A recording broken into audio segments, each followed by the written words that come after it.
पूरी नाव उठा के फेंक दी। उस नाव में दशरथ जी, वशिष्ठ जी और भी लोग, तो बाकी तो सब यहाँ वहां हो गए। ये बारात लेके जा रहे थे।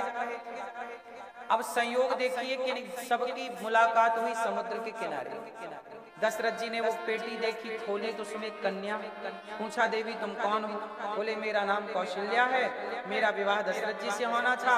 वशिष्ठ जी बोली यही दशरथ जी हैं, हम हैं गुरु जी, ये है दुल्हा, ये है दुल्हन, मुहूर्त है अग्नि प्रज्वलित की। और वशिष्ठ जी ने वहीं करा दिया विवाह। रावण गया ब्रह्मा जी के पास, देखो आपने तो कहा था कि राम के हाथ मरूंगा, मैंने तो कौशल्या का अपहरण कर दिया। तो ब्रह्मा जी बोले कहाँ है कौशल्या? बोले मेरे मित्र के पास, चल के दिखाओ। रावण आया तो वहां तो दशरथ जी और कौशल्या जी का विवाह हो चुका। रावण ने तलवार निकाली, मैं कौशल्या को मार दूंगा। ब्रह्मा जी ने कहा यदि अभी मार दोगे ना तो कौशल्या के रक्त से एक एक राम अभी पैदा होगा और अभी मार दो। कुछ दिन रहना है, इनसे छेड़खानी ना करना। तब कौशल्या जी और दशरथ जी को रावण ने छोड़ा, वो गए और रावण ने लाख प्रयास किए। रावण ने फिर दूसरी तपस्या की। बोले ऐसा करो कि मैं ब्रह्मा जी तपस्या करके वरदान चाहता हूं कि दशरथ जी के कोई बच्चा ही ना हो। इसलिए दशरथ जी के कोई बच्चा नहीं हो रहा था, क्योंकि रावण ने तपस्या करके वरदान मांग दिया। इसलिए दशरथ जी के कोई पुत्र नहीं हुआ। वही यज्ञ किया, यज्ञ भगवान ने खीर दी और खीर खाने से कौशल्या मैया गर्भवती हुई। और फिर राम लक्ष्मण भरत शत्रुघ्न 3 रानियों से 4 पुत्रों का प्राकट्य हुआ। तो ये रावण ने बहुत प्रयास किया, पर रावण मौत से थोड़ी कोई बच सकता है। तो रावण की उम्र उस दिन से 14 वर्ष बाकी थी जिस दिन राम का वनवास हुआ, इसलिए 14 साल का वनवास। अच्छा मुझे एक बात बताओ आप लोग, कैकेयी माँ ने जो किया राम के साथ वो सही था कि गलत था? उत्तर सही था कि गलत था?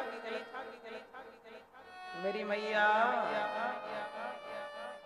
मैया सही था कि गलत था? हैं? सही सही सही सही।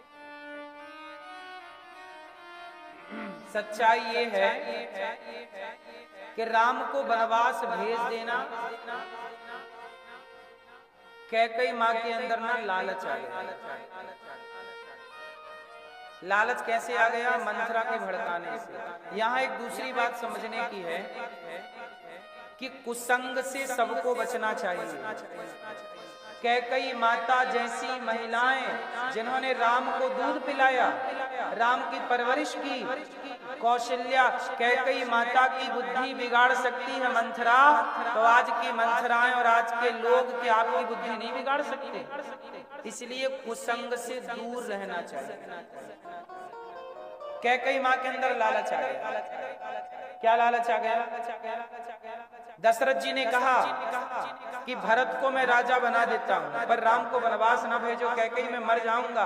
कैकेयी बोली आप कल मरते हो तो अभी मर जाओ, पर राम को वनवास चाहिए। कठोर हो गई माता। एक तरफ ये भी सत्य है कि कैकेयी माँ कठोर ना होती, वनवास ना भेजती, तो ये राम कथा प्रकट ना होती। चलिए ठीक है, राम वनवास गए। जब राम वनवास गए तो पहली रात तमसा नदी के तट पर, फिर श्रृंगवेरपुर पहुंचे। इसके बाद राम जी केवट से नाव मांगे, केवट भैया जरा हमें नाव लाओ, पार लगाओ। केवट बोला सरकार आपके पाँव में जादू, हमें पार नहीं लगा सकता, क्योंकि आपके पाँव में जादू क्या थी? अच्छा राम के पाँव में क्या जादू थे? एक पत्थर को छू दिया था, पत्थर क्या बन गया? स्त्री। कौन सा पत्थर था वो? किसका पत्थर था? किसका था? हाँ आपका नहीं था, पत्थर था। किसका था? नहीं पता? किसका था? अहिल्या।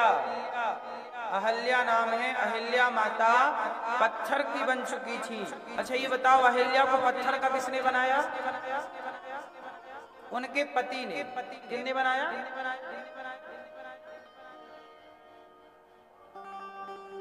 पति ने बना दी। गौतम ऋषि। अच्छा ये बताओ, गौतम ऋषि ने अपनी पत्नी के साथ सही किया कि गलत किया? पत्थर का बना दिया। गलत किया कि सही किया? जोर से जोर से जोर से जोर से जोर से जोर से गलत किया, पत्थर का बना दिया। अच्छा आपके हिसाब से काय का बनाते? सोने का? चलो सोने का ना बनाते, पत्थर का, जैसी थी वैसी रहने देते, ठीक है ना? सोचो कि यदि माता अहिल्या को जैसे के तैसे छोड़ देते तो क्या समाज अहिल्या को जिंदा रहने देता? सीता माँ तो गलत नहीं थी, फिर भी दुनिया ने सीता माँ पे उंगलियां उठाई, आरोप लगाया, तो अहिल्या के कमरे से तो इंद्र निकलता हुआ पकड़ा गया था। तो क्या समाज अहिल्या को जीने देता? आरोप लगाता, जहां जाती अरे मार डालता, ताने मार मार के दुनिया मार डालती। बोलो हाँ, नहीं मार देती। इसलिए पति ने पत्थर का क्यों बनाया? कि तुम्हारा चरित्र बिगड़ गया है, तो बिगड़ा हुआ चरित्र बनाएगा कौन? बोले राम जैसा मर्यादा पुरुषोत्तम चरित्रवान जब राम आएंगे और अपने पांव का स्पर्श करेंगे तो तुम्हारा चरित्र सुधर जाएगा। राम के स्पर्श से बिगड़ा हुआ चरित्र सुधर जाता है। इसलिए तो राम चरित्रवान है, मर्यादा पुरुषोत्तम। इसलिए उनके पति ने सही किया। यदि उन्होंने पत्थर का ना बनाया होता तो आज इन्हें राम का दर्शन कैसे होता? आज समाज में इनकी चर्चा कैसे होती? वरना इंद्र तो इनको बिगाड़ चुका था, अपमानित कर चुका था, कलंकित कर चुका था। सारी दुनिया क्या बोलती? कलंकित है, कलंकित है। पर आज भी माता का नाम सम्मान से है तो राम के बल पर है। बोलो हाँ। कई बार आपको जो गलत लगता है ना वो गलत नहीं होता, जो सही लगता है वो सही नहीं होता। देखने का बहुत गहरा नजरिया चाहिए। बोलो हाँ कि ना? तब माता पर कृपा की, पत्थर का ना बनाया होता तो समाज मार डालती, इसलिए पत्थर का बनाया। चरण स्पर्श हुआ नारी। और भगवान राम जब वनवास गए ना तो वहां केवट बोला कि पांव में जादू है, पत्थर को छू लिया तो कल्याण हो गया। मेरी नाव लकड़ी की है, कहीं नारी बन गई तो घरवाली लड़ेगी, एक मैं थी दूसरी कहां से आ गई? तो राम जरा पांव धोवा लो। राम जी पांव धोवाए, नाव केवट ने नाव में बिठाया और नाव जब बीच नदी में पहुंची तो नाव डगमग डगमग डुलाया केवट ने। राम जी बोले भैया धीरे धीरे चल, मेरे से तैरना नहीं आता। केवट बोला सरकार आप मेरा हाथ पकड़ो। केवट तू क्यों नहीं पकड़ता राम का हाथ?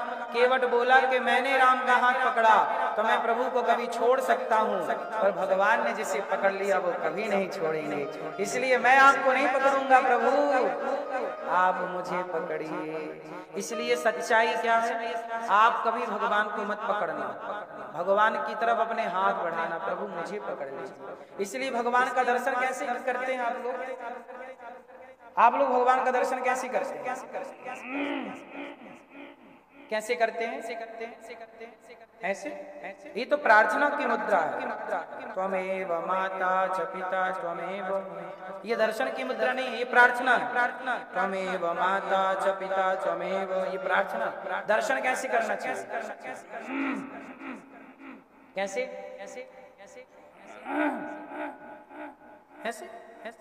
ऐसे ऐसे हाथ उठाओ, ऐसे भगवान के मंदिर जाओ, दरबार में जाओ तो एक बार ऐसे, हे नाथ मैं आ गई, हे प्रभु मुझे स्वीकार कीजिए। जगन्नाथ जी का दर्शन किया आप लोगों ने? जगन्नाथ जी के हाथ कैसे हैं? ऐसे। मानो जगन्नाथ जी अपने हाथ बढ़ा के कह रहे हैं कि मैं तैयार हूँ तुम्हें गले लगाने के लिए, गोद में उठाने के लिए, तुम भी तो आओ हाथ बढ़ाते हुए। छोटा बच्चा जब आपकी गोद में आना चाहता है तो कैसे करता है? छोटा बच्चा जब आपकी गोद में आना चाहता कैसे करता है? छोटा बच्चा भी दोनों हाथ ऐसे करता है। ऐसे ही है कि भक्त अपने दोनों हाथ उठा के ये कहते हैं कि प्रभु मैं आ गया आपकी शरण में, अब आप मुझे स्वीकार करें। हैं? तो आप अपने हाथ उठा लीजिए और आप मुझे स्वीकार कर लीजिए। इसलिए केवट भगवान के चरण धोए, नाम उठाए, प्रभु आप मुझे पकड़ लीजिए।